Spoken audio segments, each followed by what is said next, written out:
Hello guys, online লার্নিংয়ে আবার আপনাদেরকে স্বাগতম জানাচ্ছি। আমি রাহাত। অনলাইন লার্নিংয়ে এবারের টিউটোরিয়ালটি হবে এক্সেলের উপর। এক্সেলের মধ্যে আমি আজকে আপনাদের একটি খুবই গুরুত্বপূর্ণ জিনিস শেখাবো। সেটা হচ্ছে কিভাবে অনেকগুলো র থেকে একটি সিলেক্টেড ডাটা কয়বার রয়েছে সেটা বের করা। আমি যদি আমাদের এই এক্সেল শিটটার দিকে লক্ষ্য করি, এখানে 770টা র রয়েছে এবং এর মধ্যে আমি যদি ভি কলামটার দিকে লক্ষ্য করি তাহলে দেখতে পারবো এখানে 5, 7, 8, 8, 6, 7, 2, 10 এবং এভাবে করে 1 থেকে 10 অনেকগুলো ভ্যালু রয়েছে। তো আমি যদি কোনো কারণে চাই যে এখানে 5 কয়বার রয়েছে বা 6 কয়বার রয়েছে, আমি এগুলি যদি জানতে চাই তাহলে দেখা যাবে আমার হয়তোবা এভাবে 5 একবার, 2বার, 3বার করে গুনতে হবে। বাট এটা যদি আমরা করি তাহলে দেখা যেতে পারে আমাদের হিসাবটা অ্যাকুরেট নাও হতে পারে। কিন্তু আমরা খুব ছোট একটা কাজ করে আমরা এই অ্যাকুরেট হিসাবটা পেতে পারি। সেটা হচ্ছে আমরা ফর্মুলা বারে যে ছোট একটি ফর্মুলা লিখলেই আমরা এখানে অ্যাকুরেট হিসাবটা পাবো। তো আমরা ফার্স্টে খুঁজে বের করি যে আমাদের এই ভি কলামটার ভিতরে কতগুলো 5 রয়েছে। এই 770টা রর ভিতর কতগুলো রর ভিতরে আমাদের 5 রয়েছে। তো এটা করার জন্য আমি কোন সেলের ভিতরে রেজাল্টটা চাচ্ছি সেটা আগে সিলেক্ট করব। আমি আপাতত এই 793 নম্বর রটাকে সিলেক্ট করলাম এবং এখানে ফর্মুলা বারে যে আমি জাস্ট সিম্পলি একটি ফর্মুলা লিখব। ফর্মুলা লেখার জন্য আমরা যেটা করতে হবে, ফার্স্ট একটি ইকুয়াল সাইন দিব এবং আমরা লিখব হচ্ছে count if, COUNT, count if. আমরা যদি লক্ষ্য করি আমাদের এখানে চলে এসছে অলরেডি অটো কমপ্লিটে কাউন্ট ইফ। আমাদের এখানে যদি আমরা লক্ষ্য করি প্রথম আছে রেঞ্জ এবং তারপর হচ্ছে ক্রাইটেরিয়া। রেঞ্জ হচ্ছে আমরা কোন কলামের কোথা থেকে কোন পর্যন্ত নিব। আমরা ভি কলামটা নিব কারণ হচ্ছে আমাদের এই ভ্যালুগুলো ভি কলামে রয়েছে। আমরা যদি লক্ষ্য করি ভি কলামের কোথা থেকে নিব, ভি কলামের আমরা এই সেকেন্ড র থেকে শুরু করব এবং আমি এসে শেষ করব এই 770 নম্বর রতে।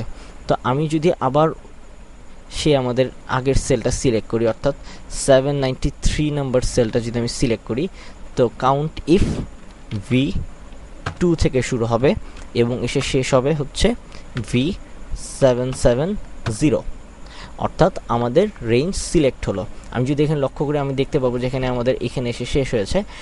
এখন আমাদের সেকেন্ড হচ্ছে একটি কমা, তারপর হচ্ছে ক্রাইটেরিয়া, অর্থাৎ আমি কোন ভ্যালুটাকে সিলেক্ট করতে যাচ্ছি।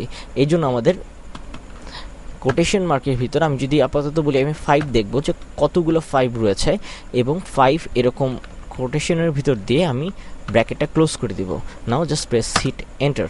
এখন আমি দেখতে পাচ্ছি এখানে 48 চলে আসলো অটোমেটিক, অর্থাৎ আমাদের এই 770টা রর ভিতরে আমাদের 5 রয়েছে 48টা।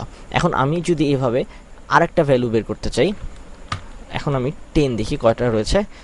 আবার সেম COUNT, কাউন্ট ইফ এবং হচ্ছে V2 থেকে V770 কমা কোটেশনের ভিতরে আমি দেখব 10 কয়টা রয়েছে এবং এন্টার প্রেস করব, অর্থাৎ 81। অর্থাৎ এই 770টার ভিতর আমাদের 10 রয়েছে 81টা। এই ছোট একটি কাজ করে আমরা খুব বড় ধরনের ক্যালকুলেশন করতে পারি। অর্থাৎ আমি যদি আরও আমার অনেক বড় যদি একটা স্প্রেডশিট থাকে তখন আমি এখান থেকে একটা নির্দিষ্ট ভ্যালু কিভাবে করে বের করতে হবে খুব ইজিলি বের করতে পারবো। আমরা এখান দিয়ে শুধু নাম্বার না, আমরা এখান দিয়ে কোনো একটা টেক্সটও বের করতে পারবো। অর্থাৎ সেখানে গুড লেখা রয়েছে, আমি দেখি যে ডাব্লিউ কলামের ভিতর কতগুলো গুড রয়েছে। তো আমি যদি এখানে ডাব্লিউ কলাম সিলেক্ট করে equals to COU count if W কলামের সেম W2 থেকে শুরু হবে, 2 থেকে W770 এবং আমাদের সেকেন্ড হচ্ছে গুড, GOOD, গুড। এখন যদি আমি এন্টার প্রেস করি 131টা, অর্থাৎ আমাদের এই ডাব্লিউ কলামের ভিতরে 131টা গুড রয়েছে।